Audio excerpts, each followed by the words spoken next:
Alhamdulillah sudah bersama dengan kita narasumber ya. Sekali lagi tema kita hari ini insyaallah adalah hablun minal alam. Ibu, hablun minal alam atau Bapak hablun minal alam? Alam pakai ain, Bu ya. Kalau pakai hamzah artinya sakit. Ya. Kalau pakai ain artinya ya alam ini gitu, Bu ya. Baik, hablum minal alam, urgensi merawat kebersihan lingkungan. Harapan kami ya dengan mengusung tema ini kita semuanya tercerahkan, tersadarkan gitu Bu ya, untuk kita menjaga lingkungan dan tidak sebatas kita untuk beraktivitas untuk menjaga lingkungan, tetapi aktivitas kita juga harus dibarengi dengan niat yang benar supaya menjadi pundi ibadah kita kepada Allah Subhanahu wa taala. Itu saja sebagai mukaddimah. Kita akan simak bersama pemaparan materi dari narasumber. Silakan disiapkan Ibu ya, buku tulisnya dan penanya. Tanpa berlama-lama lagi Ustaz, monggo Ustaz. Al-waktu iyaka Ustaz. Assalamualaikum warahmatullahi wabarakatuh. Assalamualaikum warahmatullahi wabarakatuh. Alhamdulillahi rabbil alamin. Wassalatu wassalamu ala ashrafil anbiya'i wal mursalin Sayyidina wa maulana Muhammadin wa ala alihi wa ashabihil mujahidin at-tahirin. Ashhadu an la ilaha illallah الملك الحق المبين وأشهد أن محمدا عبده ورسوله صادق الوعد الأمين أما بعد فأقول وبالله التوفيق والهداية. Bapak-bapak, ibu-ibu, para jemaah rutin kuliah duha Pusdai yang rutin dilaksanakan setiap hari Ahad ke-2 dan Ahad ke-4,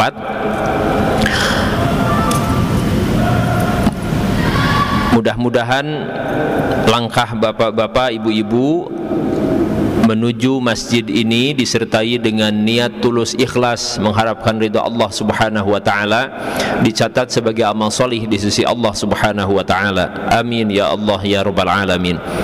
Salawat dan salam semoga senantiasa tercurah limpah kepada panutan kita semua, Nabi akhir zaman yang tidak akan pernah ada nabi lagi setelah beliau, khatamin nabiyyin, Nabi Muhammad sallallahu alaihi wasallam, kepada para keluarganya, para sahabatnya, para tabi'in dan tabi'it tabi'in. Amin ya Allah ya rabbal alamin.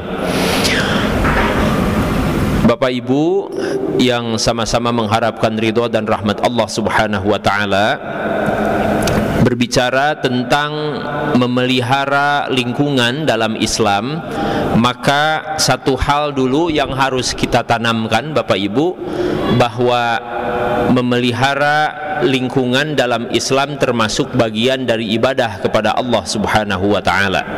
Ya. Jadi sebelum lebih lanjut saya akan membahas tentang kiat-kiat memelihara lingkungan dalam Islam.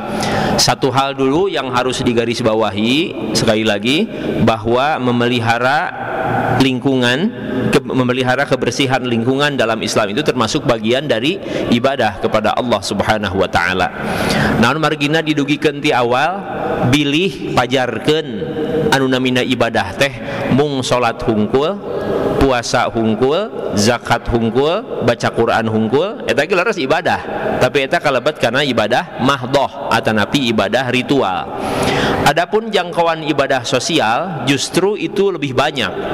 Bahkan porsinya kalau kita baca ayat Al-Quran, 2/3 dari Al-Quran itu justru 2/3-nya ibadah ghair mahdhah, ibadah sosial kebanyakannya. Ya, kemudian baru setelahnya sisanya adalah ibadah mahdhah. Nah, kemudian Itu yang pertama ya, yang digarisbawahi oleh Bapak Ibu, harus kita garis bawahi bahwa memelihara kebersihan lingkungan dalam Islam itu termasuk bagian daripada ibadah kepada Allah Subhanahu wa taala. Kemudian yang kedua yang harus kita garis bawahi dulu supaya titik tolak keberangkatan kita sama ya. Yang penting untuk kita tanamkan dulu adalah niat ya. Niat itu Bapak Ibu, niat itu bisa menjadi tolok ukur sahnya satu perbuatan termasuk kepada amal solih di hadapan Allah Subhanahu wa taala. Itu karena adanya niat. Dalam sebuah hadis Rasulullah sallallahu alaihi wasallam bersabda, hadisnya hadis sahih, hadis riwayat Imam Bukhari dan Imam Muslim, innamal a'malu binniyat. Sesungguhnya sahnya satu amal perbuatan atau seluruh amal perbuatan itu tergantung kepada niatnya. Ini sebetulnya ada perbedaan pendapat di antara imam madhab. Kalau Imam Asy-Syafi'i menyebut bahwa innamal a'malu binniyat itu innama yasihhul a'malu, sesungguhnya amal-amal perbuatan itu hanya sah jika disertai dengan niat. Tapi kalau Imam Abu Hanifah ya, Imam Abu Hanifah menyebut bahwa innama yatimmu, bukan yasihu tetapi yatimul a'malu binniyat, sesungguhnya sempurnanya satu amal itu tergantung kepada niat. Tapi prinsipnya Bapak Ibu, baik mau kata sempurna maupun kata sah, prinsip bagi kita apabila melakukan satu amal perbuatan, jika niatnya lurus, niatnya benar karena Allah Subhanahu wa taala, maka perbuatan tersebut akan bernilai ibadah di hadapan Allah Subhanahu wa taala. Saya ambil contoh dulu ya. Kalaupun ada seseorang kelihatannya dia melaksanakan sholat, betul gerakannya melaksanakan sholat, takbiratul ihram, ruku, sujud, tapi niatnya tidak benar. Niatnya bukan karena Allah, tapi niatna hayang kapuji ku batur, yen sholat nate husu, tepikeun ka diperem-perem socana oge. Dugikeun ka lamun nuju sholat nyalira mah bacaan nate tos Fatihah ayat kahiji surat Al-Kafirun atau Qul ya. Rakaat kedua saat tos surat Al-Fatihah kulhu anu pang apalna teh kul ya sareng kulhu, terus ngolotok ti alit kul ya sareng kulhu. Nah, tapi ketika ada orang lain yang melihat maka bacaannya jadi panjang. Ini beda karena niatnya karena riya, ingin dilihat oleh orang lain. Ini niatnya karena sum'ah, ingin didengar oleh orang lain. Contoh, misalkan pas aya batur mah bacaan teh eta teh anu pararanjang, surat Al-Mulk. Aduh, surat Al-Mulk panjang atuh. Dua halaman, sanes 2 lembar, hampir 2 lembar ya. 1 lembar setengah ya mohon. Nah, atau juga surat An-Naba, sebenarnya mah di pararanjang teuing, ameh katingali ku batur bahwa ieu teh salatnya teh husu, kuat paranjang ayatna ge. Nah, kalau niatnya seperti itu, maka ibadahnya menjadi atau bahkan salatnya bisa jadi tidak diterima oleh Allah Subhanahu wa taala. Kenapa? Karena dia niatnya tidak ikhlas karena Allah Subhanahu wa taala. Kebalikannya Bapak Ibu, punten ini pentingnya niat. Kebalikannya, jika ada seseorang yang melakukan perbuatan atau aktivitas yang keseharian saja, padahal sama sekali terlihat bukan ibadah. Contoh, membuka gordeng atau tirai pada setiap pagi hari pada sholat subuh, kemudian jendela juga dibuka supaya udara segar masuk ke dalam rumah, kemudian dihirup oleh anggota keluarga, oleh suaminya, oleh putra-putrinya, bahkan ada cucunya. Tapi diniatkan itu ibadah kepada Allah Subhanahu wa taala, maka itu pun bernilai ibadah. Itu aktivitas rutin apa ibu-ibu di rumah? Menyapu ruang tamu, ngepel, kemudian nyuci piring, kemudian nyuci pakaian, kemudian menjemur, kemudian itu kalau diniatkan sebagai bagian dari ibadah kepada Allah Subhanahu wa taala, maka insya Allah bernilai ibadah. Itu. Jadi sekali lagi harus pola pikir kita sekarang di paradigma pikir kita diluruskan. Jangan sampai kita menganggap bahwa ibadah itu hanya sholat, puasa, zakat, baca Quran, itu juga betul ibadah. Tetapi jangan lupa bahwa memelihara kebersihan lingkungan kita itu juga bagian dari ibadah kepada Allah Subhanahu wa taala. Ya. Baik, itu dulu ya yang pertama yang harus kita camkan dulu.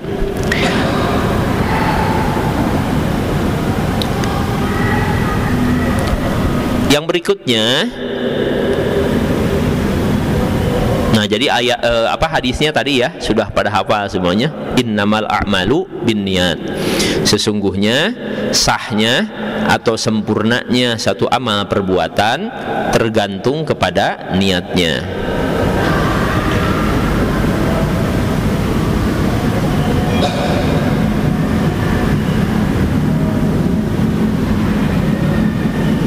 Di sini tidak jelas ini surat tulisan Arabnya jadi ini. Oh, terputus beda ya. Bentar ya.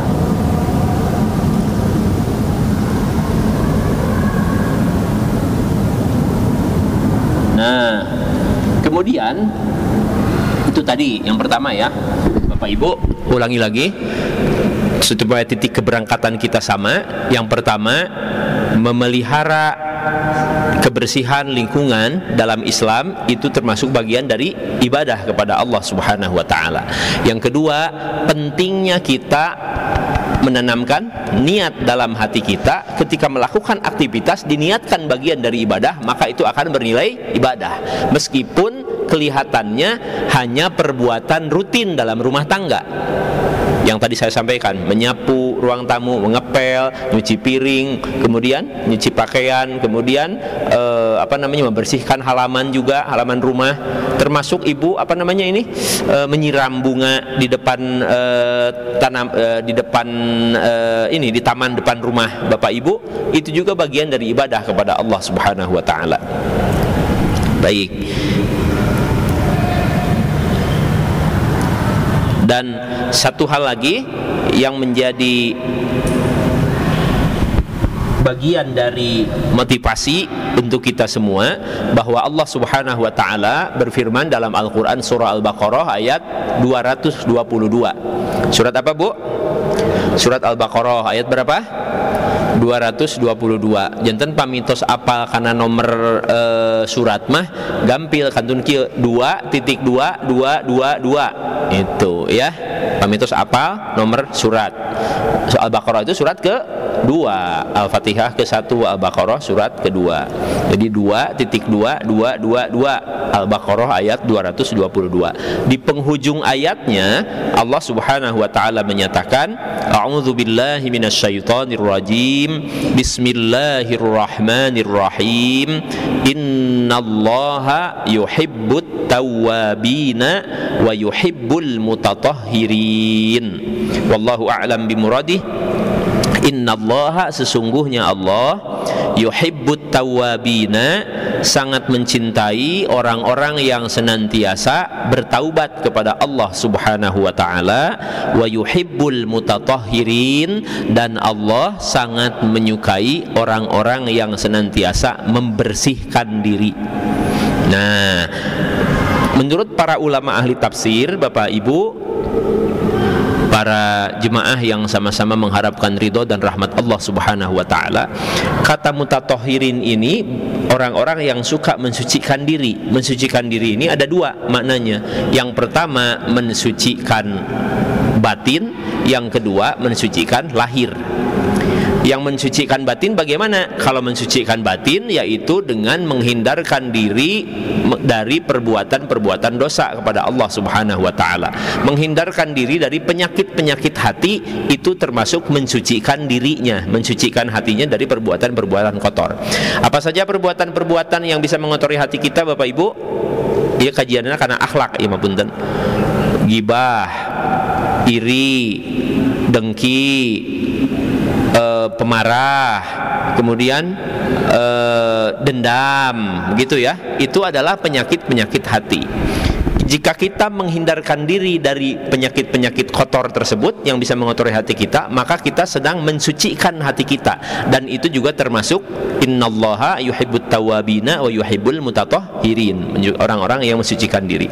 Yang kedua, ada orang yang makna mutatahhirin ini adalah yaitu mensucikan lahiriah. Mensucikan, membersihkan lahiriah itu gimana? Ya tadi termasuk memelihara kebersihan diri, memelihara kebersihan pakaian, memelihara kebersihan tempat yang kita tempati, dan pada umumnya memelihara kebersihan lingkungan. Maka itu juga termasuk bagian daripada ibadah kepada Allah Subhanahu wa ta'ala, dan orang yang melakukan itu semua akan dicintai oleh Allah Subhanahu wa ta'ala. Gitu.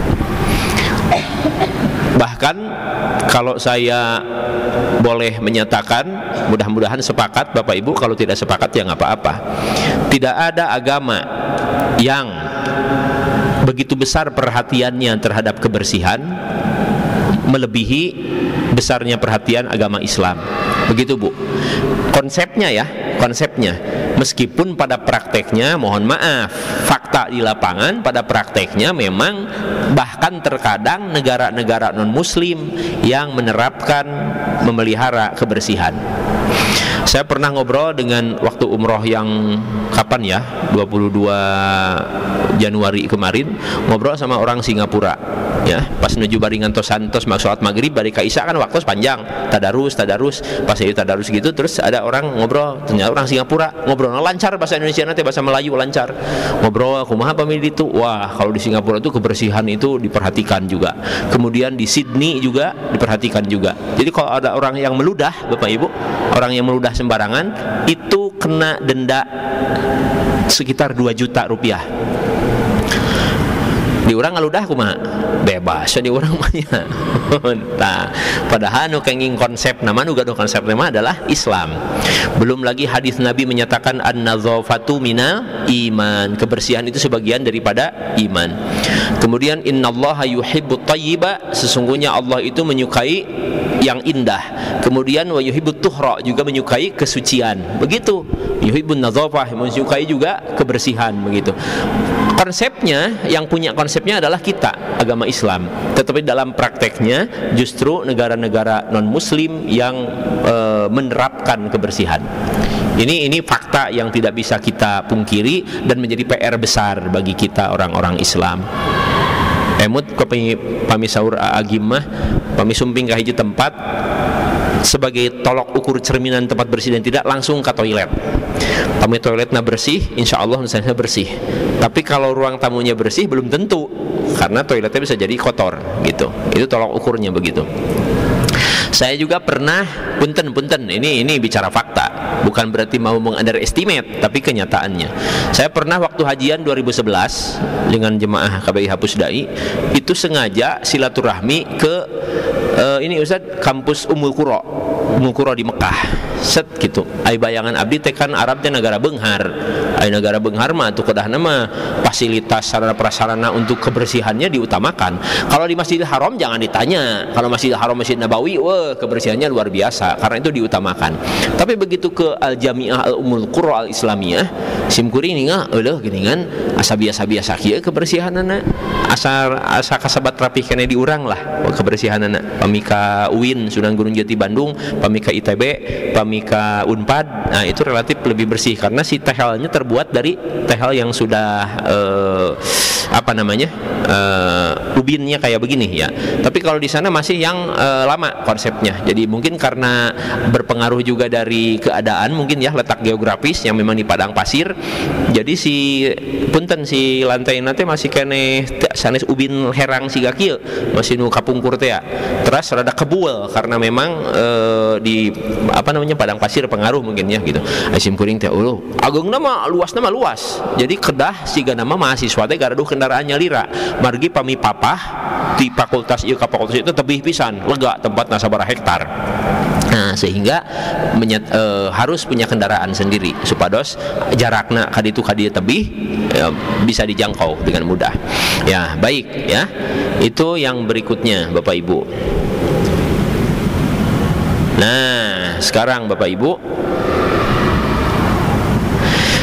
memelihara kebersihan lingkungan, ya, atau memelihara kebersihan lingkungan itu artinya menjaga kesucian, kebersihan, kerapian, keasrian, dan ketertiban lingkungan sehingga enak dipandang mata. Nah, gitu Bu ya. Sekali lagi, memelihara lingkungan itu artinya adalah menjaga kesucian, kebersihan, kerapian, keasrian, dan ketertiban lingkungan sehingga sangat enak dipandang mata. Nah, gitu. Cik bayanaros ka Bapak Ibu, ainul res bahasa Indonesia rapih atau rapi? Rapi yang betul itu. Tapi kadang-kadang nih kita terbawa dengan kebiasaan, tolong dirapihkan dulu. Rapih sanes rapih itu bahasa Sunda. Kalau bahasa Indonesia mah rapi nul res mah, ya. Tolong ini dirapikan dulu tempat tidurnya. Tolong ruang tamunya dirapikan dulu. Harusnya rapi gitu ya. Sama hanya dengan silahkan Bapak Ibu. Silahkan teh kadang nama dipersilakan. Sanes dipersilahkan sanes. Nul resma kepada Bapak Bupati, kepada Bapak Wali Kota, kepada Bapak dipersilakan untuk hadir di atas panggung. Harusnya dipersilakan. Tapi kadang kawis diurang tina kebiasaan teuing janten dipersilahkan. Ngangoha. Nul resma kadahna rapi sareng dipersilakan. Gitu. Baik, itu tadi definisi memelihara lingkungan.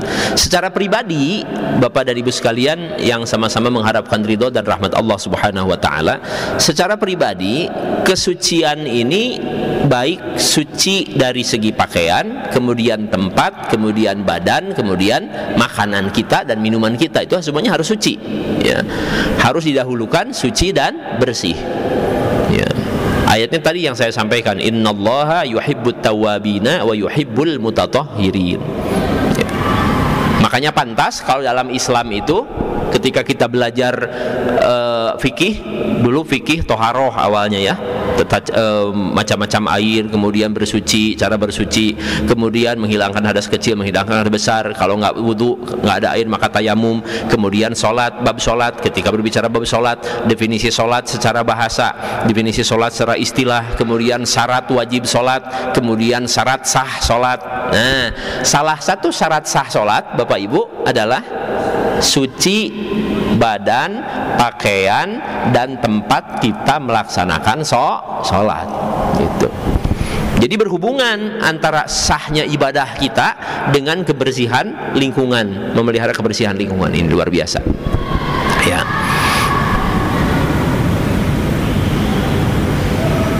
Baik Bapak Ibu yang sama-sama mengharapkan ridho dan rahmat Allah Subhanahu wa taala, yang berikutnya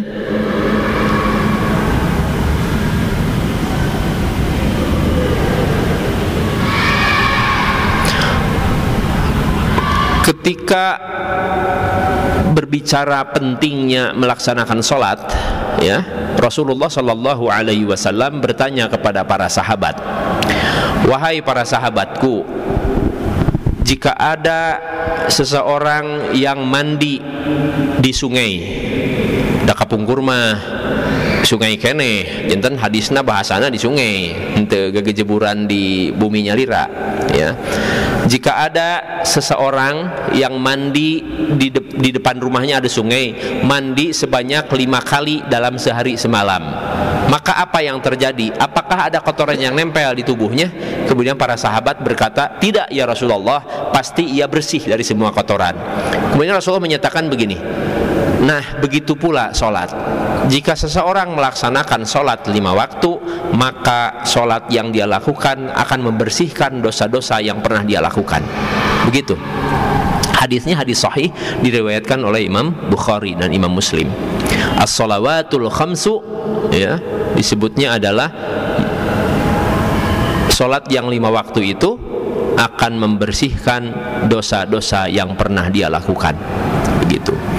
Nah, ini sampai dijadikan kiasan karena pentingnya menjaga kebersihan diri, kebersihan pakaian, kebersihan tempat dan kebersihan lingkungan, sampai Rasulullah memberikan ilustrasi ketika bahwa sholat itu bisa menghapuskan dosa-dosa, maka kemudian diilustrasikan oleh Rasulullah SAW dengan kebersihan dirinya. Ketika seseorang mandi seperti itu, menjaga kebersihan dirinya, pakaiannya, lingkungannya, rumahnya, tempat dia bekerja, kantornya, kemudian sekolah tempat dia belajar, kemudian juga lingkungan pada umumnya, maka itu merupakan bagian dari ibadah kepada Allah Subhanahu wa taala.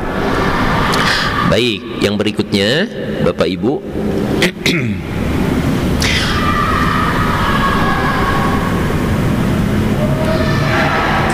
ada sebuah hadis yang menyatakan bahwa Allah Subhanahu wa taala sangat menyukai keindahan, menyukai kebersihan, ya.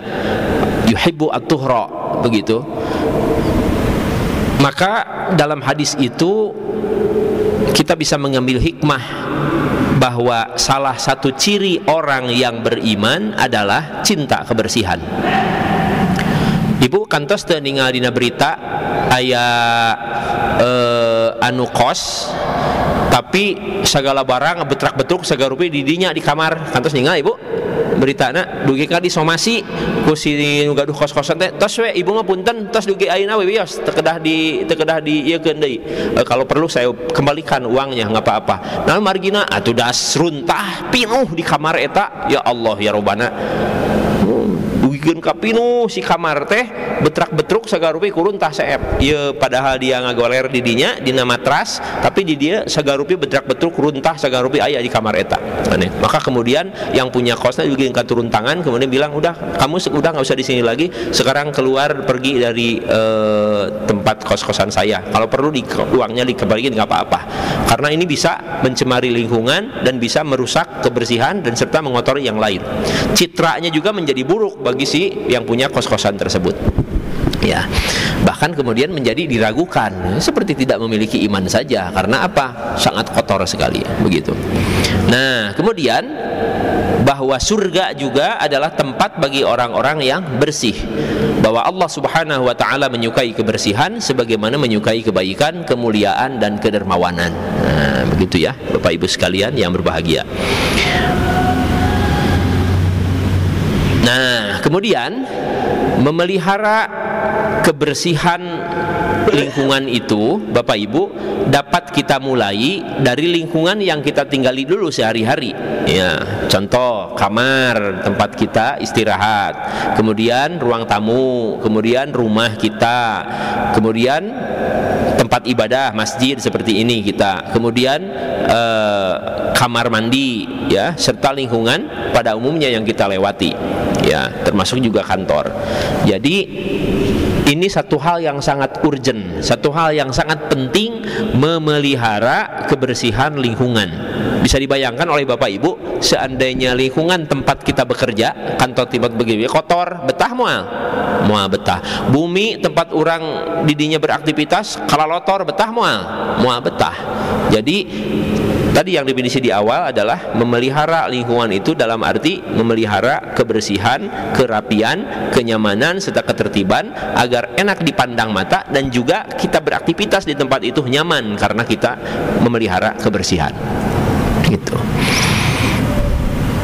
Hanya memang biasanya dina praktekna sok kedah dugikeun ka rada nanti namina butuh pembiasaan. Kalau misalkan sekali dua kali puntennya, ya mah fakta suka ada kejadian kieu murang kali tos beres ibak si naon teh andukna teh diantepkeun di mana wae leres teh. Nah, itu nggak usah dimarahin kalau anak-anak mah dan namina oge anak-anak, bertahap aja sedikit-sedikit. Adek atau teteh atau nepi AA, ini sebaiknya kalau sudah mandi handuknya disimpan di tempat handuk sampai di nanti namina di gitu teh. Di apa bahasa Indonesianya apa? Dibing-bringin sana Pak Hasan mah. Dijereke beng-bengkeun. Nya bahasa Jerman eta teh. Dijereke beng-bengkeun teh teu aya ini bahasa sanes mah. Dijereke beng-bengkeun supados enggal garing ka angin-angin. Pami misalkan dilumruhkeun kitu wae, nah pasti nanti di samping menjadi timbul penyakit karena nanti bakal lembab gitu ya. Nah, jadi juga itu perlu pembiasaan ke anak-anak. Mun cenapa ai ka anak-anak magami pembiasaan ini mah kadang-kadang mapun lancek sedenu anu kamu ya, itu juga butuh kesabaran. Kalau misalkan ibunya legowo, itu cukup pahala bagi ibu. Ngemutan atos tapi hilap wae pahala bios anjeurkeun. Tos we sakali dua kali nyereng ibu teh nyengreng ada terobih-robih wae bios geus kanggo pahala kanggo abdi nya dibimbingkeun ku ibu gitu. Terus lami-lami si bawona asa isinin oge nya ieu mah hayo we ku si mamah wae tos ku abdi we. Nah gitu ya. Jadi baik, kita lanjutkan. Nah, sekarang beberapa cara yang bisa dilakukan agar lingkungan kita tetap bersih, asri dan rapi. Antara lain, Bapak Ibu, dengan meletakkan sesuatu pada tempatnya. Tadi yang betul saya sampaikan, meletakkan sesuatu pada tempatnya. Sapu sareng pengki tempatnya di mana? Di tempatnya didinya. Ketika kita memerlukan alat itu, mudah untuk mencarinya karena memang tempat nauge nempat. Tapi lamun pengki sarang sapu di mana wae teu pararuguh tempat di mana engke teh usum diproyekeun teh aduh di mananya padahal badag eta teh benda yang mudah untuk dicari sebetulnya, enggak kecil. Kalau jarum, kalau peniti itu mah kecil, wajar pami hilang teh. Ieu mah sakitu badag pengki sarang sapu tapi ka hese milarianana gara-gara tempatna henteu matuh. Leres teh Bu? Nah, makanya kalau itu meletakkan sesuatu pada tempatnya. Kemudian merapikannya, membuang sampah pada tempatnya, memungut sampah yang berserakan, menjaganya agar selalu rapi dan bersih, serta melakukan kesemuanya dengan penuh tanggung jawab. Gitu. Itu penting sekali. Seperti sepele, tapi kalau tidak dibiasakan, itu kadang-kadang menjadi kendala. Biasakan. Anak-anak punten di usia PAUD, anak usia dini suka ada namanya training toilet ya. Ketika anak yang masih usia 2 tahun, usia 3 tahun itu mah sebetulnya belum PAUD ya, sebelum PAUD, batita di bawah 3 tahun. Ada yang namanya training toilet. Sok kami pup di toilet, sok pami pipis di toilet, itu dibiasakan. Kalau yang sudah PAUD juga dibiasakan, kalau sudah makan minum, ini sisa plastik bungkus makanannya disimpan ke tempat sampah, dibiasakan seperti itu. Kalau sudah terbiasa, maka si anak mah berjeng lucu, murah di tengah jalan oge, wios teu naon, dagangnya dipungut, gitu ya. Itu hebatnya. Nah, Bapak Ibu yang sama-sama mengharapkan ridho dan rahmat Allah Subhanahu wa taala, tidak ada yang sempurna. Dalam segala hal tidak ada yang sempurna. Kesempurnaan hanya milik Allah Subhanahu wa taala. Kenapa? Termasuk dalam hal memelihara kebersihan juga butuh pembiasaan dan butuh kesabaran untuk membiasakannya. Karena kalau kitanya babari emosi, babari keuheul, babari kesal, nanti malah kontraproduktif. Anak-anak sudah dilatih seperti itu, anger we, kekeh. Mainan sesudah beres main, bukannya tadi janji kalau sudah main ini mau dirapihkan lagi ke tempat semula. Kenyataan pas beres, udah belum udah. Lah kok ini nggak diberesin? Oh iya lupa mah, udah kayak gitu. Tapi kemudian diberesin, itu mah mending. Ima kadang-kadang ada kamana karles keluar, yo balata sagarupi, mobilan, kakapalan, kakaretaan, wah sagarupi itu betul sagarupi. Aduh, langsung istighfar, astagfirullahaladzim. Di satu sisi itu bagian dari ujian untuk kita, untuk menguji kesabaran kita. Keun wios beresan deui gitu. Ada orang yang prinsipnya begini. Saya pernah berkunjung ke uwa saya, sekarang udah almarhumah ya. Berkunjung. Wah, ini ngerapih wae hebat. Ih, marukankeun teh. Da incu balatak ieu mah ya kana tujuhna keun we. Tapi uwa mah prinsipna kieu. Lamun keur babalatak heula antepkeun heula tawa ka diberesan. Margi mah diberesan engke bakal ieu deui ditaros heula tos beres teh acan amangna mainna. Kalau misalkan atos beres, tah mah sok sasarangan rapihkeun. Dua ge ngiring terjun tangan, tapi murang kali oge diajar, dilatih supaya bertanggung jawab untuk merapihkan mainan setelah dia main. Gitu. Geuning komo pami murang kali na istri mah sok rajin kana naon teh eta teh guguntingan leresnya naon teh namina teh aing anyangan teras oge ieu pami origami pami ieu mohon teras ngaletak ngegambaran gunting. Teteh itu nanti mani berantakan kan ya nggak apa-apa ya, nanti juga kan diberesin. Oh ya udah bagus kalau diberesin mah. Nah pas ditinggal teh geningan aya keneh we nanti lah teu naon. Nggak ada yang sempurna. Termasuk Bapak Ibu punten, ini agak keluar tema sedikit, tapi bisa kita analogikan yang sangat luar biasa. Ini dahsyatnya baginda Rasulullah sallallahu alaihi wasallam. Beliau itu kalau memberikan jawaban kepada para sahabat, kepada umatnya, patut ditiru oleh kita Bapak Ibu. Satu saat sedang di majelis, Bapak Ibu sedang di majelis begini, para sahabat banyak, Rasulullah ada. Ada salah seorang sahabat bertanya, tapi ketika bertanya dia tarik napas dalam-dalam, seperti berat mau menyampaikan sesuatu. Ya Rasulullah, bolehkah aku bertanya? Tapi aku ragu karena pertanyaan ini takut membuat engkau semakin malu di hadapan Allah Subhanahu wa taala. Kemudian kata Rasulullah, enggak apa-apa, silahkan tanyakan saja. Enggak ada yang membuat malu apabila yang ditanyakan itu tujuannya ingin mendapatkan kebaikan. Begitu. Kemudian sahabat itu menarik napas, kemudian dia bertanya lagi, "Ya Rasulullah, saya kalau sedang sholat susah untuk bisa khusyuk karena suka terpengaruh dengan hal-hal yang bersifat duniawi. Set tujuh sholat teh emut ke anu. Apakah Allah bakal menerima sholat saya?" Begitu kata sahabat itu. Para sahabat yang lain pun merasa bahwa pertanyaan ini sangat mewakili kondisi mereka, ya. Rasulullah kemudian tidak marah. Beliau kemudian tarik nafas, kemudian terlihat relung-relung air mata di matanya yang sangat bening dan indah. Para sahabat kemudian menjadi semakin kaget. Wah, jangan-jangan pertanyaan ini membuat Rasulullah sangat bersedih dan sangat berat. Rasulullah kemudian menyatakan, setan tidak akan pernah meninggalkan kita bahkan ketika kita melaksanakan sholat. Setan itu ingin terus berusaha menggoda dan membuat sholat kita tidak khusyuk. Begitu sabda Rasulullah SAW. Tapi tidak usah berkecil hati, kata Rasulullah. Ketika kamu tidak khusyuk, kemudian kembali lagi kepada Allah Subhanahu wa taala, ingat lagi kepada Allah bahwa kita sedang sholat, maka Allah akan menyambutmu. Tidak khusyuk lagi, kemudian kembali lagi kepada Allah, maka Allah akan menyambutmu. Begitu kata Rasulullah sallallahu alaihi wasallam, ya.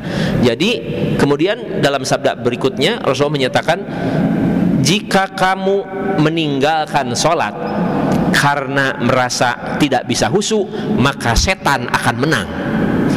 Tapi jika kamu terus berusaha untuk melaksanakan sholat dan berusaha untuk khusyuk melaksanakan sholat, maka ketika kamu kembali dari ingatan yang lain-lain itu bahwa kamu adalah ingat kepada Allah dan berusaha untuk khusyuk, maka Allah akan menyambutmu. Begitu sabda Rasulullah SAW.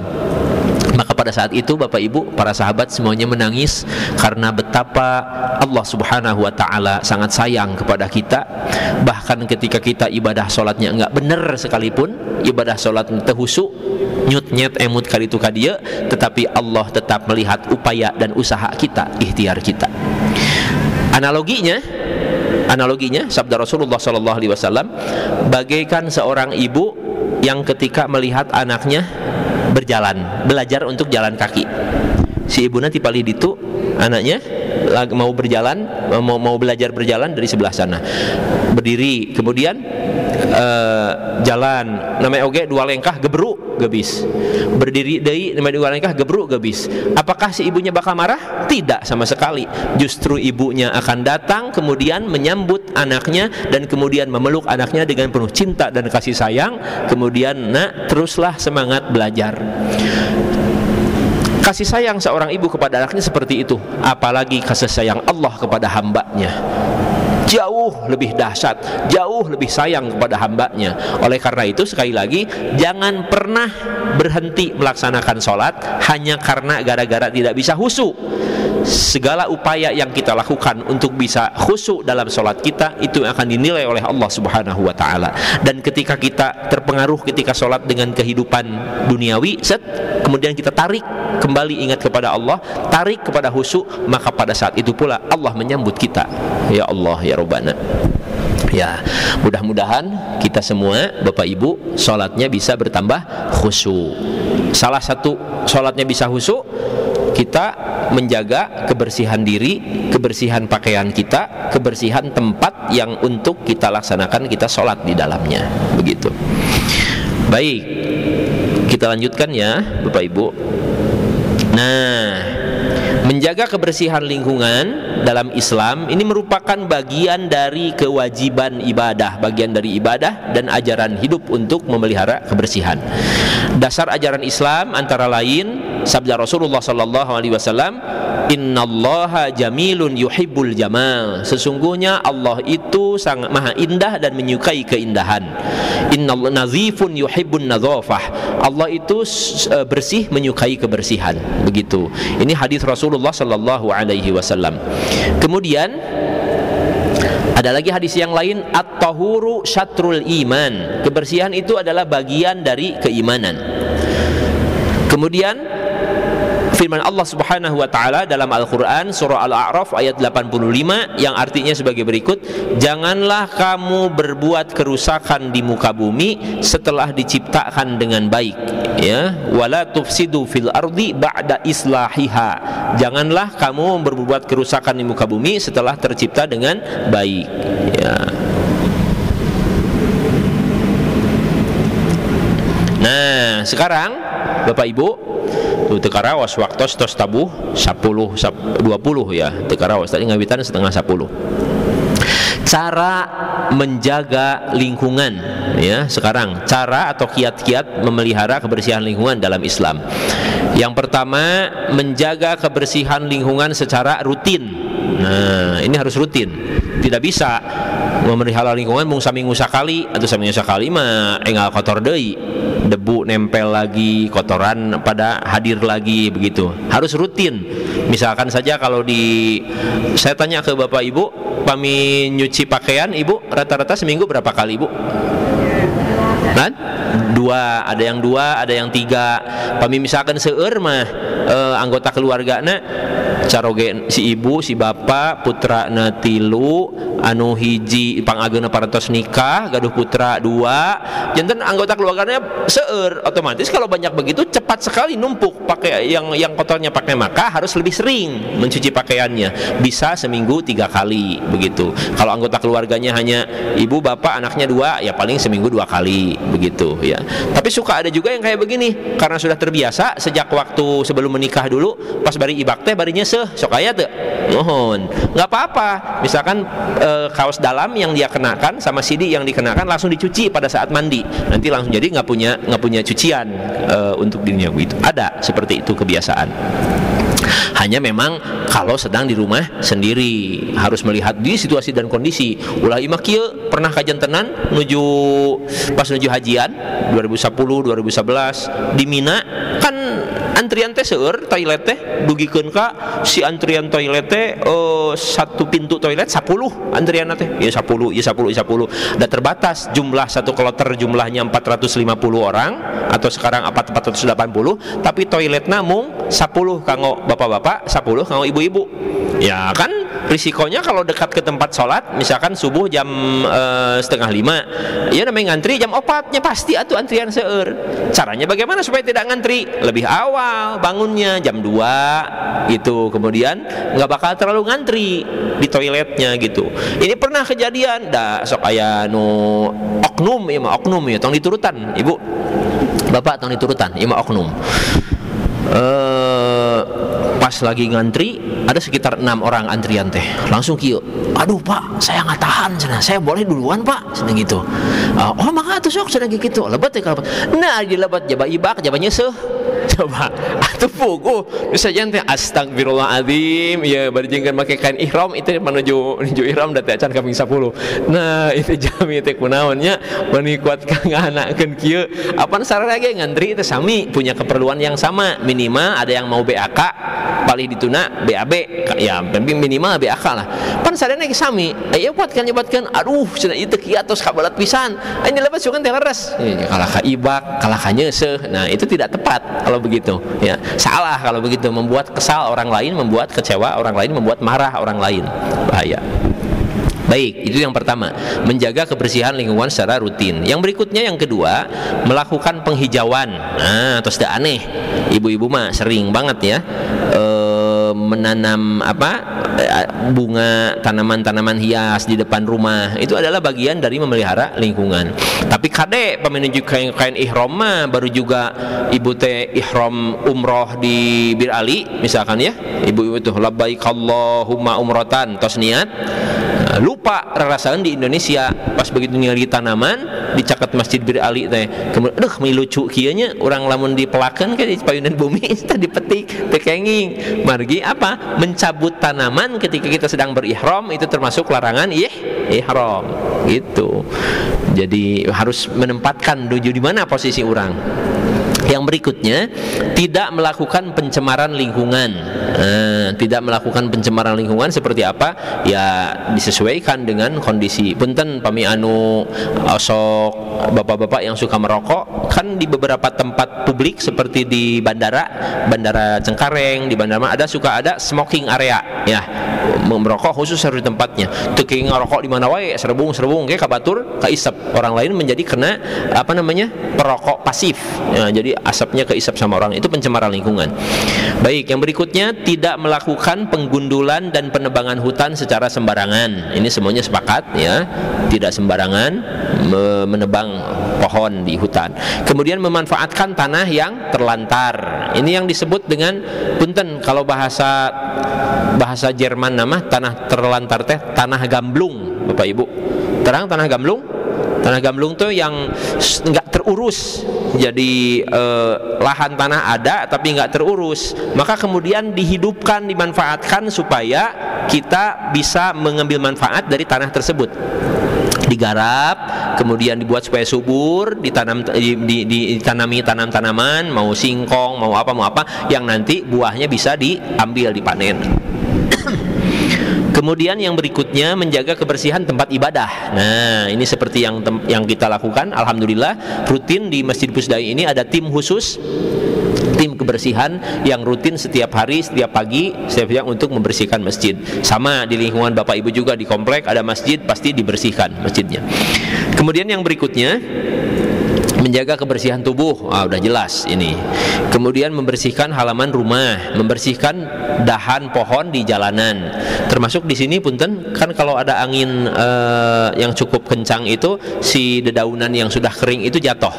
Janten ngebersihin dedaunan teh tecekap ku sekali dibersihkan, nanti siang dibersihkan lagi, sore dibersihkan lagi. Kenapa? Karena memang itu sebuah hal yang alami.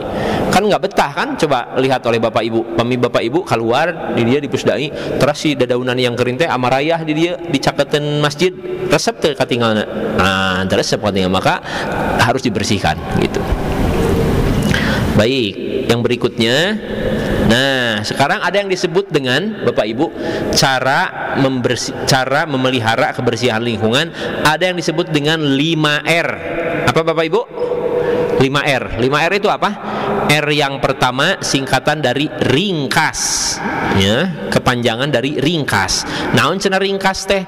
Ringkas itu membuang segala sesuatu yang tidak penting, gitu. Nah, ini kadang-kadang suka jadi masalah juga. Tos puguh teu kaanggo, tapi asal lebar rek dipikeun teh. Hayu we disimpen, janten we numpuk. Pertama, tempat menjadi sempit karena disimpan barang-barang yang nggak jelas dan udah nggak ada manfaatnya. Tapi asa sayang wae lebar mana dipikeun teh, numpuk we hayo. Dipiwarang ku putrana lebar cenah eta mah penuh kenangan kapungkur. Kenangan bari ditinggal kitu henteu. Ya, jadi apa R yang pertama apa? Ringkas. Ringkas itu artinya membuang segala sesuatu yang tidak penting. Anu teu penting teu kaanggo mah nya buang we. Manfaat oge pami di ieu ku sok aya naon teh nu aya plastik ya. Semua bahkan sekarang suka ada sedekah sampah. Nah, sekarang di mana-mana sudah ada sedekah sampah. Oh mohon, ada lagi Bapak Ibu sekarang ada program, barangkali Bapak Ibu sudah bisa mengakses Baznas Provinsi Jawa Barat. Sekarang udah beberapa ini sudah mengeluarkan namanya bersedekah jelantah. Ibu, bersedekah minyak jelantah. Bersedekah minyak jelantah teh naon? Minyak goreng tilas ngagoreng mohon. Kumaha eta teh 1 liternya 6.333 rupiah dihargainya. Jadi kalau misalkan biasanya nanti ada mesin kapasitas isinya 500 liter disimpan di masjid, misalkan pami di masjid atau tapi di sekolah, disimpan di sekolah.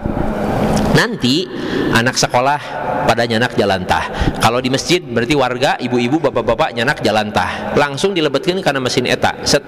Kalau dalam seminggu atau 2 minggu itu dapat 100 liter, berarti menghasilkan uang 633.000. Lumayan. Kami di masjid mah kanggo nambihan dana kanggo siar ya, kanggo dana dakwah lumayan.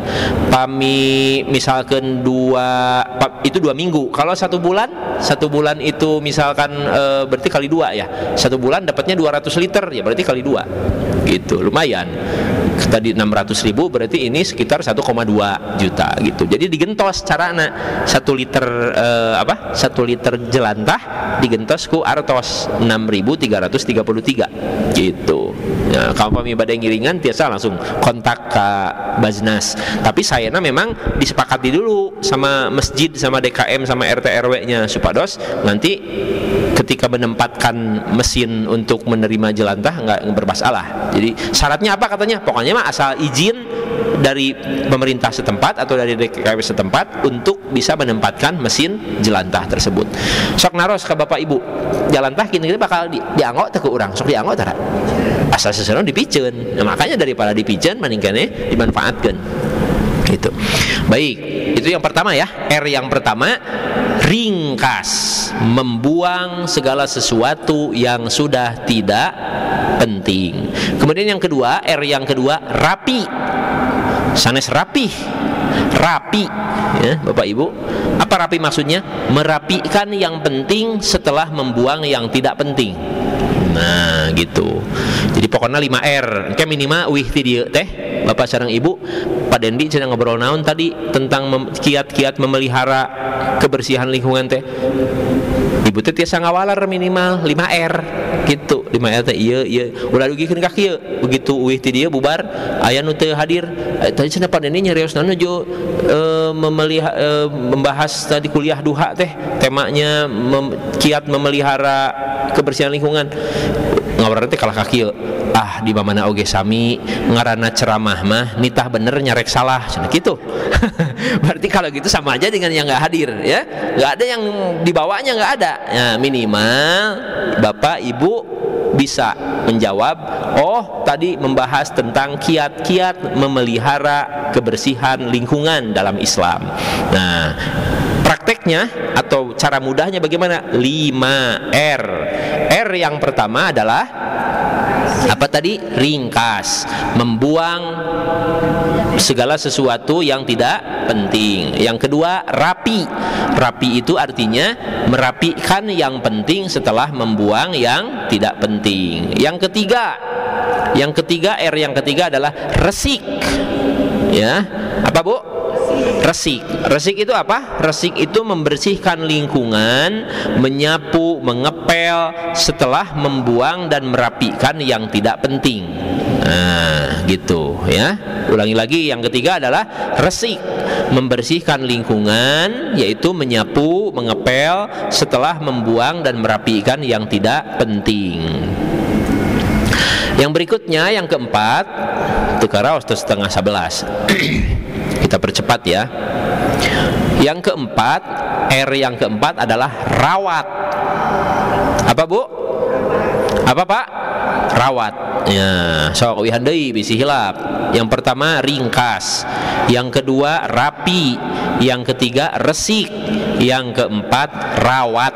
Rawat itu artinya menjaga agar tidak ada kotoran yang disebabkan kelalaian manusia.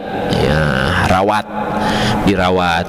Sok aya di bumi anu gaduh ingon-ingon seperti ucing, ya, suka ada memelihara kucing lucu kecilnya, harus dirawat, dibersihkan, kemudian kotorannya dibersihkan secara rutin. Ulah ieu mah hoyong memelihara tapi tara dirawat, tara dibersihkan, ya repot juga.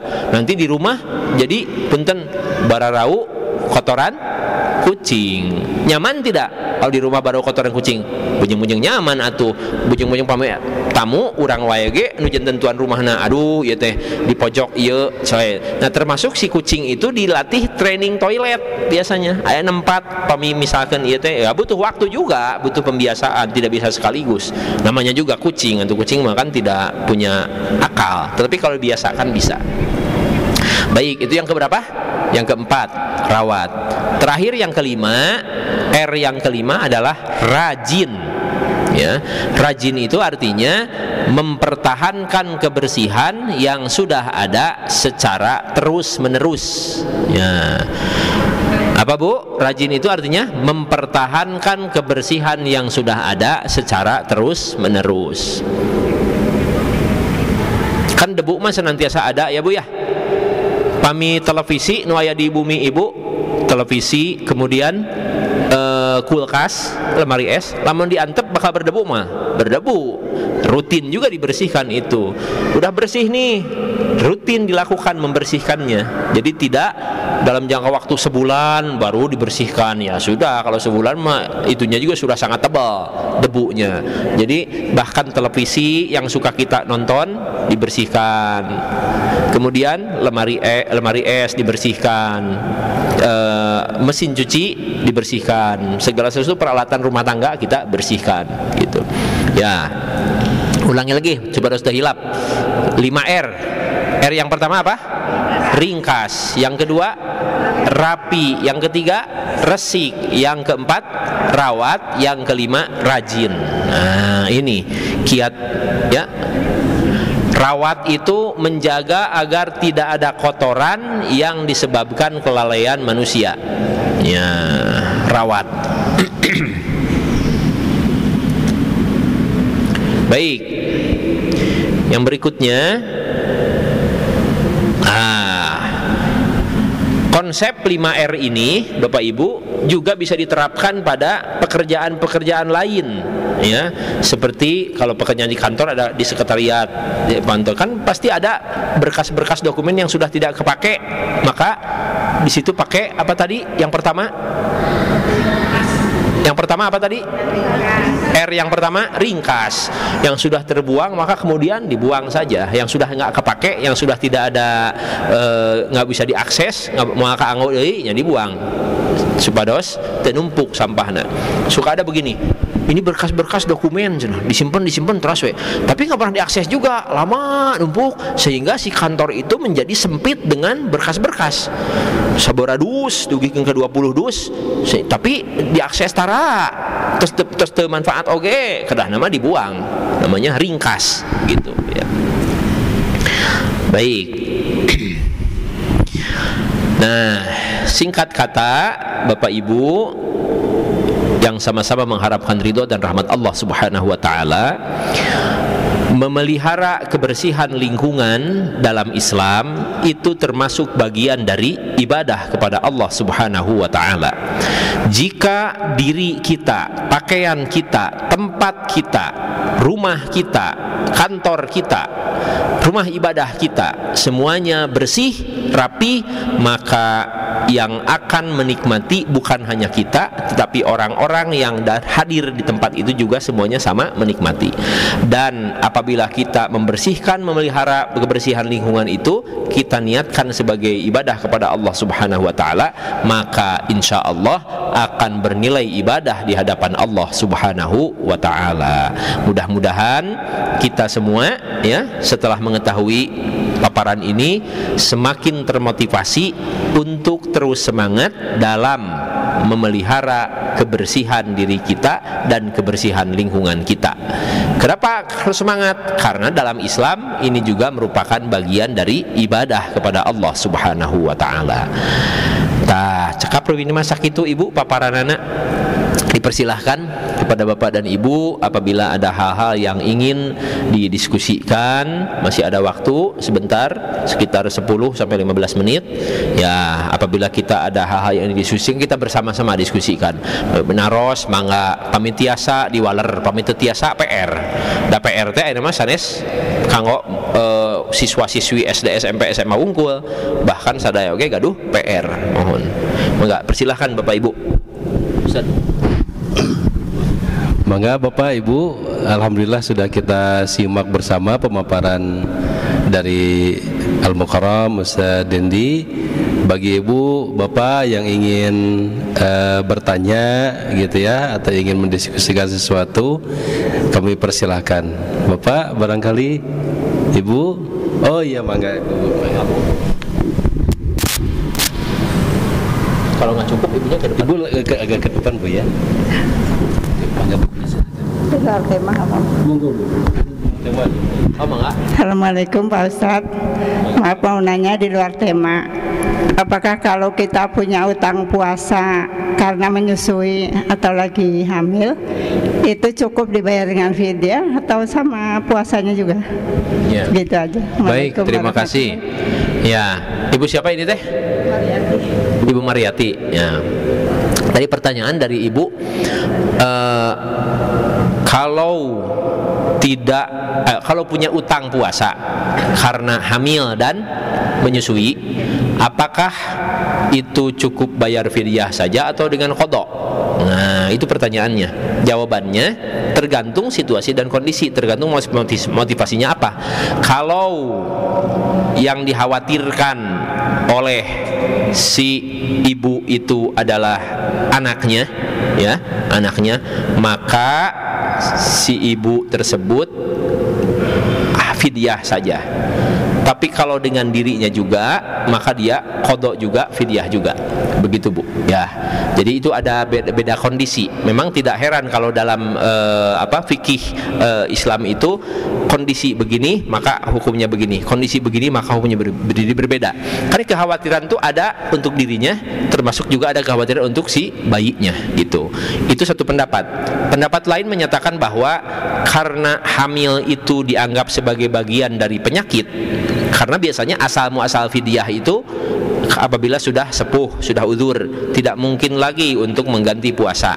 Yang kedua, punya penyakit yang tetap permanen, tidak sembuh-sembuh, maka bari irhang waduanana dan minawage tedamang, maka kemudian dia cukup fidyah saja, tidak usah mengqadha. Nah, kemudian ada yang mengkiaskan bahwa ketika wanita hamil, kan kondisi hamil itu beda-beda ya, betul Bapak Ibu? Kak ibu-ibu lah, bapak mah terangan sih kan. Kak ibu-ibu kan hamil itu ada anu lempeng tenah tenihi, asa tidak, kalaupun ada perubahan hormon, tetapi dia nggak merasa repot ketika hamil, maka yang seperti itu sehat kategorinya, maka nggak masalah, dia harusnya puasa, ya, begitu ya, puasa saja diajak si itunya berpuasa, maka nggak masalah. Tapi oke hamil itu repot, dugikeun ka sakedik sakedik leles, sakedik hese pokoknya mah. Kalau dipaksakan puasa membuat dia repot, dan saran dari dokter berbuka saja, maka yang seperti itu dikategorikan sebagai sakit, maka dia cukup fidyah saja. Ini menurut pendapat yang kedua. Kalau pendapat yang pertama tadi, kalau kekhawatiran itu juga khawatir terhadap si anaknya, maka dia tidak hanya cukup kalau sama anak, maka dia qadha saja, fidyah saja. Tapi kalau dengan kekhawatiran dirinya, maka dia termasuk juga qadha juga melaksanakan. Begitu Bu ya. Ya, jadi ada kondisi yang berbeda. Mangga milih aya deui wios anu teu perkawis lingkungan hidup oge mangga.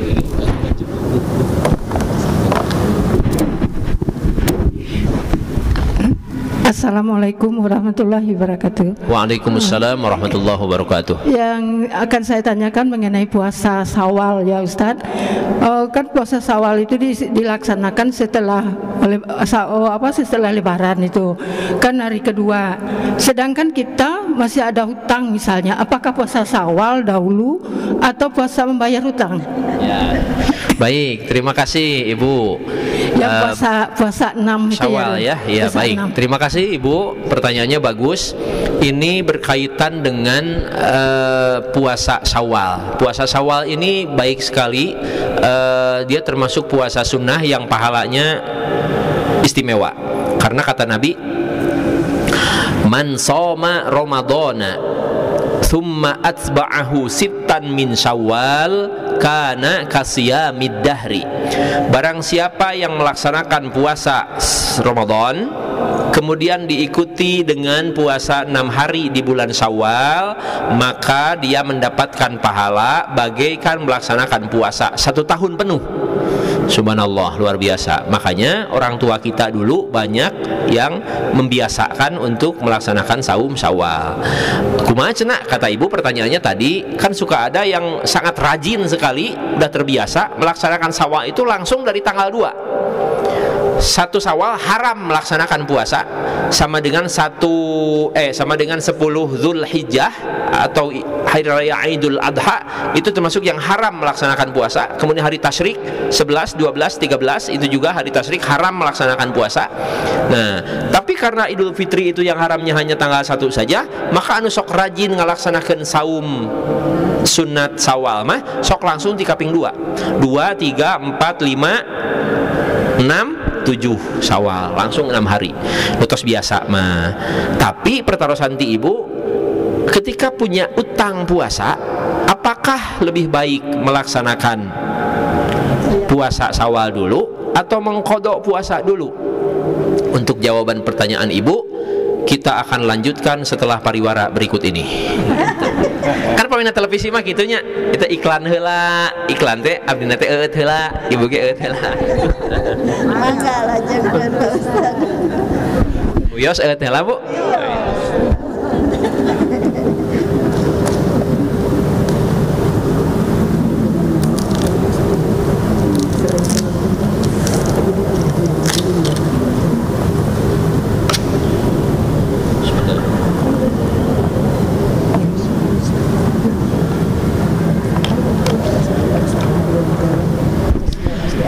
Baik, iklannya sudah, sebentar iklannya. Mari kita ya iklannya anda ya program produknya dan sekedap iklannya.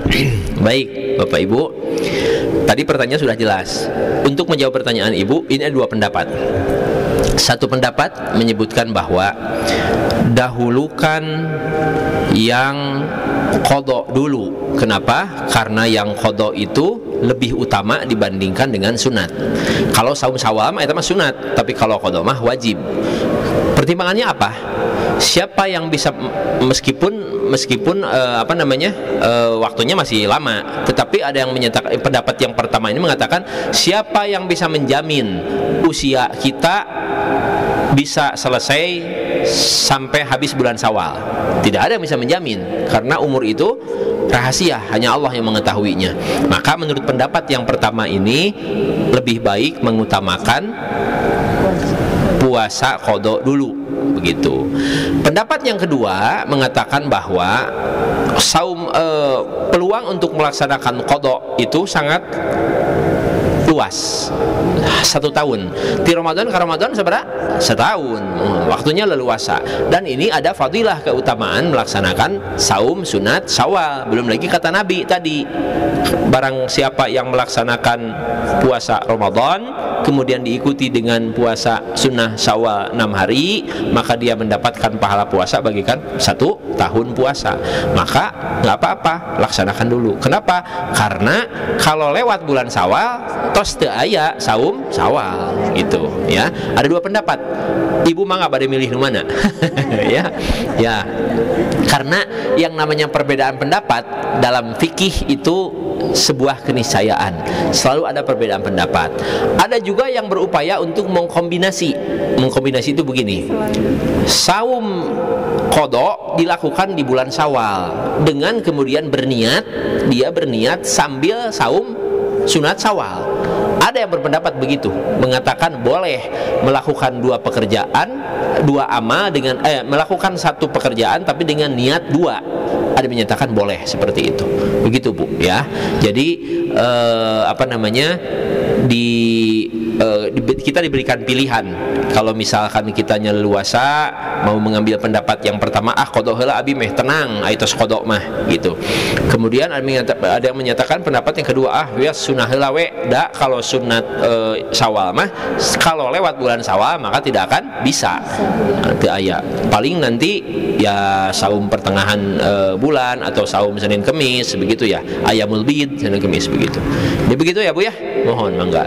Ayeuna mah kantun kumaha Ibu nanti namina lebih cenderungnya kemana ininya yang mau dilaksanakan oleh Ibu mana? Mangga Bu. Kayaknya hiji deui Ustaz. Mangga Bu. Assalamualaikum warahmatullahi wabarakatuh. Waalaikumsalam warahmatullahi wabarakatuh. Ustaz tadi kan mengatakan salah satu untuk menjaga lingkungan adalah kita diwajibkan untuk menanam pohon. Tapi sekarang kenyataannya dikarenakan kebutuhan penduduk yang semakin banyak di perkotaan, akhirnya pada lari naik ke gunung dan gunung digunduli dijadikan perumahan-perumahan. Nah, sedangkan di dalam Al-Quran juga di dalam surat Al-Baqarah ayat 11, A'udzubillahi minasyaitonirrajim. Wa idza qila lahum la tufsidu fil ardi qalu innama nahnu muslihun. Nah, bagaimana Ustaz? Ya. Korelasinya. Terima kasih. Mangga, hatur nuhun Ibu, terima kasih banyak. Ini sebetulnya sebuah hal yang bisa disebut kontradiktif. Kontradiktif itu artinya di satu sisi perintah dalam agama Islam, perintah itu jangan membuat kerusakan di muka bumi, termasuk yang tadi Ibu sampaikan ayatnya Al-Baqarah ayat 11. Belum lagi surah Ar-Rum ayat 40. Zaharal fasadu fil barri wal bahri bima kasabat aydin nas. Telah tampak kerusakan di daratan dan di lautan karena ulah tangan-tangan manusia. Terus ayat-ayatnya dikapungkur eta teh buktos dugi ka ayeuna kajantenan ya. Di satu sisi kita harus berusaha untuk salah satu cara untuk melestarikan lingkungan adalah dengan melakukan penghijauan, melakukan penanaman pohon. Tapi di sisi lain juga suka ada karena keterbatasan lahan di kota atau sesah padat, maka kemudian lari ke bukit, ke gunung, kemudian dibikin perumahan, maka kemudian ditebang pohon-pohonnya. Itu bagaimana? Ya sebetulnya yang saya katakan tadi ini sebuah hal yang kontradiktif ya, sebuah hal yang berseberangan, bertabrakan. Tetapi ini pula yang kemudian menjadi PR, menjadi tugas bagi para pemangku kebijakan. Dalam hal ini pemerintah harus seimbang. Kalaupun ada lahan-lahan tertentu yang kemudian dijadikan tempat tinggal karena memang diperlukan, karena merebaknya pertambahan penduduk di satu wilayah, tapi tetap yang namanya gerakan untuk menanam pohon tetap digalakkan, harus seimbang. Jadi kagentos ya diratakan, tapi ada juga tempat. Makanya suka ada gerakan-gerakan yang saya beberapa kali misalkan dipimpin oleh Panglima Kodam 3 Siliwangi, langsung ada penanaman pohon. Kemudian juga pernah juga dulu sama Pak Prabowo pernah juga dilakukan penanaman pohon ya di lahan sekitar 500 hektar ya. Kemudian dilakukan penanaman pohon. Itu juga sebagai upaya bagus. Jadi sebaiknya di satu sisi kebutuhan untuk tempat tinggal juga harus ada. Jika melakukan itu maka disebutnya dispensasi diperbolehkan. Tetapi jangan lupa harus seimbang dengan gerakan untuk menanam pohon. Jangan teras-terasan habiskan lahan tapi nanam pohonnya tidak pernah. Nah, itu yang masalah, sehingga nanti nggak seimbang. Di samping nanti kerusakan yang akan timbul resapan air tidak ada, kemudian juga penahan air dari pihak atas ke bawah yang mengakibatkan banjir begitu. Itu juga menjadi kerusakan begitu ya.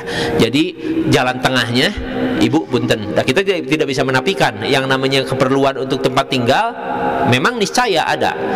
contoh nyata. Sekarang udah almarhum salah satu kepala KUA dulu di Cibenying Kaler, sekarang udah almarhum. Dulu pernah tugas di daerah apa itu? Lengkong. Di Lengkong itu kelurahanna seueur aya 7 kecamatan Lengkong teh. Tapi anu nikah jarang. Nah, kunaon cenah Pak Haji tara nikah ditu? Ih, apanan kapungur terus nikahna kitu sarepuh. Putra-putra nama teu nara nikah di dinya. Teu gaduh bumi di dinya, nyebar ke beberapa wilayah, ke Bandung Timur, ke mana termasuk juga ke atas. Kenapa? Karena harga tanah di sana sangat mahal. Dan benten ya, karena tanahnya sangat mahal sehingga kemampuan ekonominya tidak bisa sepadan kondisi di sana. Maka kemudian anu nikah teh terus didinya deui, anu nikahna di Bandung Timur, di mana di atas ya gitu. Artinya ini sebuah fakta bahwa yang namanya tempat tinggal itu satu keperluan yang tidak bisa diabaikan. Maka caranya ambil jalan tengah. Di satu sisi itu diizinkan boleh, tapi di sisi lain jangan sampai abe, jangan sampai lupa untuk terus menggerakkan memotivasi gerakan penghijauan atau melakukan penanaman pohon hijau. Begitu Bu ya.